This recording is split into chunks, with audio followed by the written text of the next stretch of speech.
Sveiki, aš Nerijus Kesminas ir šiandien mes pabandysime pasiūlyti jums futbolo kvizą. Taisyklės nesudėtingos. Bus 3 klausimai, jūs prenumeruojate mūsų kanalą, atsakote į tos klausimus ir turite galimybę laimėti šią knygą, kurioje Lietuvos futbolo asmenybės dalyja patarimus vaikams.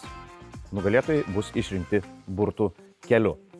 Kvizas bus apie ką tik pasibaigusi pasaulio futbolo čempionatą. Pirmas klausimas. 2026 metų pasaulio pirmenybės buvo tik antros, vykusios ne vienoje šalyje. Kada ir kur įvyko pirmosios?